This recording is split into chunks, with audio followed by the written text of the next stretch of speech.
those who work in the sea for a long period of time. What is the creepiest thing you've seen out in the water? Story 1. It's not so much what I saw, what I experienced. I was once underway in the Gulf of Alaska during a November gale. Waves were up to 35 feet, with some rollers hitting 45 feet.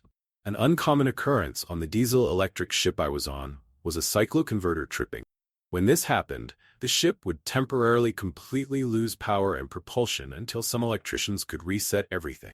This happened during that gale. I simply can't explain how strange it is for the boat you're on to suddenly go so quiet that you can clearly hear waves slapping the ship and metal bending and flexing. Knowing you're completely at the mercy of the sea. Knowing that if the ship lost its bearing and went beam to, there was a real possibility of capsizing. It's easy to forget when you're at sea that the only thing keeping you alive is a bunch of steel welded together. At that moment, I was fully aware, and it humbled me. Thankfully, we trained frequently for this and had everything fired back up relatively quickly. Another time I recall was when the ship took a rogue wave. They are absolutely real, and I believe they account for a massive number of shipwrecks. It was late at night, and I was on the bridge. We were passing through a storm, and were taking the waves off the bow with no visibility. As the ship moves, there's normally pretty standard pattern. You ride up a wave for a bit, and then you fall down the wave for a bit. Well, we started riding up a wave and got to the point where we should have been starting our ride down, but we just kept climbing and climbing, and then it happened. We started our ride down the back of this massive wave. All of us braced ourselves and tried to find something to hold on to. We all fell to the deck anyway. Anything that wasn't secured for sea fell down all around us. Manuals, tables, computers, printers, you name it. Our captain, who was sleeping, hauled up to the bridge asking if we hit something. It woke the entire crew up. Rogue waves are real, and they're terrifying. I can't imagine being in a smaller boat or taking one of them broadside. Story 2. I was in the U.S. Navy for about 10 years and have tens of thousands of miles at sea on an aircraft carrier. Countless nights on the flight deck in the middle of the night and the middle of the ocean. Creepiest. A huge patch of the ocean glowing. Like nuclear waste in The Simpsons glowing. I've seen bioluminescent algae of a few kinds, and this was nothing like it. I've never seen anything like it before or since. Weirdest thing, hundreds of miles out to sea from land, and there was a massive fire on the water. It was like the top of a gas refinery, but on the water with nothing under it but water. Flame going a few stories into the air. Saddest? Fellow sailor trying to jump overboard. He apparently got a Dear John email and pictures from his cheating wife and decided to end it. We were on the smoke deck. He bummed a cigarette, then asked the time. We said, 2,300. He replied, sounds like a good time to die, and in one motion, tried to launch over the chest-high wall, with an opening to the water below. Luckily, we were faster than him. We grabbed his legs, wrestled him down, and laid on him, basically hog-tying him until the MAs, Navy cops, got there. It broke my heart because he was a good dude. I never saw him again. He got transferred off the ship shortly after. Not sure what happened to him, but I hope he's doing better. Funniest. 2 flying fish collided mid-air. I was smoking when we were in the Persian Gulf and saw the fish fly from a pretty far distance towards each other. I remember thinking, there's no fucking way they're going to hit. Then, splat, splash, I was in tears laughing, but no one saw it. Everyone just thought I was a weirdo, but I got to see a miracle of nature. Oh. Story 3. Some 20 years ago, on the MV Explorer, since sunk down near the Antarctic Circle, we were sailing around the icebergs and occasionally making landfall. We rounded into a small bay area, and there, among the ice and coast, was an unmarked sailing yacht. This was odd, as generally, yachts have some identifying markings on them. To add to the mystery, they didn't respond to any radio contact. While I wasn't privy to the conversation, and it was a long time ago, some crew members went across via Zodiac and were refused boarding. So basically, a yacht, not a particularly large one that was unmarked, was hanging around in the inhospitable waters of the Antarctic and didn't want any help or contact. Proper weird. Story 4. One time, on an airport trip, my Uber driver was saying that he used to do security on tankers. He said they would come across empty vessels more often than you could imagine. Just floating, contents undisturbed, wallets, photos, everything. They would hail them with no response, and not knowing if it was a trap to get close enough to take over the ship. Pirates and ransoming the ship are apparently more common than you'd think, although not the people, just the cargo.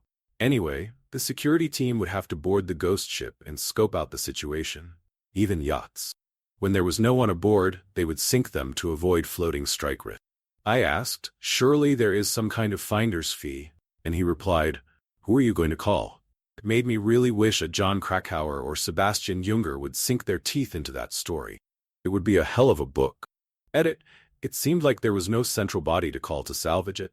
You're in international waters, so there's no Coast Guard. He implied that anyone who lost track of a ship like that likely lacked the resources or desire to retrieve it. I imagine the ship recorded in their log when they came across other vessels, but whether that information goes up to some authority, I don't know.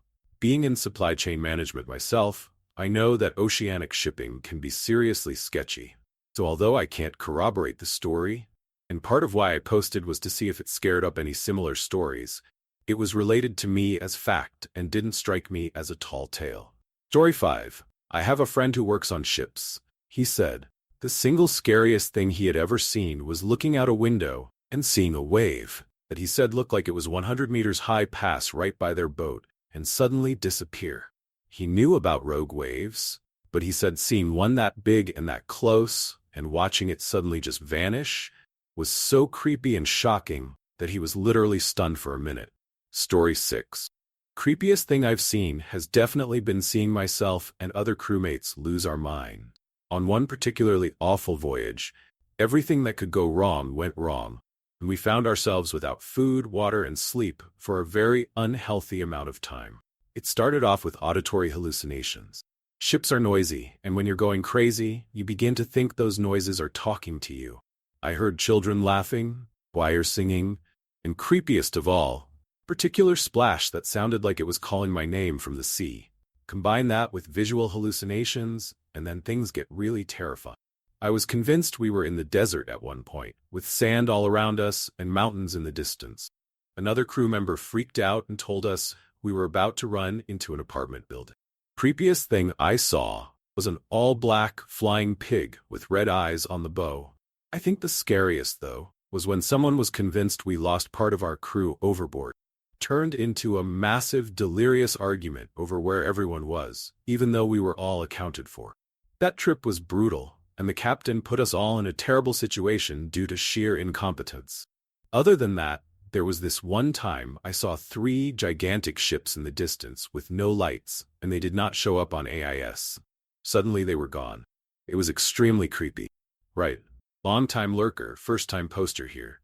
I'm no longer at sea, but I used to spend months on end on cargo ships as a younger chap with romantic ideas, mostly tankers. Crude oil VLCC and refined product tankers, but with a little time in oil and gas and towing. I came ashore in 2017 with a Master Unlimited ticket. Sailing as chief officer. My last ship was a self-discharging bulk carrier. Anyway, I digress. It wasn't so much about what I saw. It was creepy. I saw plenty of interesting things I wouldn't have seen anywhere else. However, I was second mate on a tanker distributing refined oil products around the coast of New Zealand. The yacht had sailed from a port on the east coast, bound for another port just down the coast a bit, but it had disappeared. Solo sailor on board, aside from his dog. Nonetheless, the search proved fruitless and it was suspended. However, for weeks afterward, at about 01:30 in the morning, the Rescue Coordination Center would broadcast a plea at the end of the weather and navigation warning broadcast, asking for the yacht to make contact, if it could hear the message, and was able to do so. I'd sit in the dark, chain smoking, and working on my 7th cup of coffee, looking out into the black, imagining the guy who'd had a stroke or heart attack on board, the same broadcast, playing out on his radio while his dog ate his face to keep from starving. Or imagining him having fallen over the side, imagining what it'd be like watching your yacht sailing indifferently off into the distance, your dog in the cockpit pacing and agitated, unable to do anything about it, knowing you were screwed and had a matter of hours if left to live before the cold got you or exhaustion. Or imagining the dog starving and dying on a yacht by itself weeks later, listening to the same broadcast in the dark. Places your mind goes in the dark by yourself. They found the yacht in the end. The dog was still alive. Story 7. I was underway from the port of Houston to Cartagena, Colombia. The vessel cuts all lights off on the outside of the boat, so it's pretty dark outside. I would always go and sit out on the deck, listen to my headphones, and look at the stars. Well, one night, somewhere in the middle of the Caribbean Sea, I noticed a swarm of lightning bugs cross the boat. Totally blew my mind to see light out of nowhere. At least, I think it was lightning bugs. On the same trip heading back to Houston from Colombia, I witnessed a satellite crashing. At least, that's what I think it was. It steadily strobed and lit up the night sky and water for about 15 minutes until I couldn't see it anymore. On a different trip, I was in the middle of the Gulf of Mexico. No moon, no clouds, no light pollution. The number of stars that I saw made me cry. Never thought starlight alone could cast a shadow. It was definitely mesmerizing. I still remember it like it was yesterday.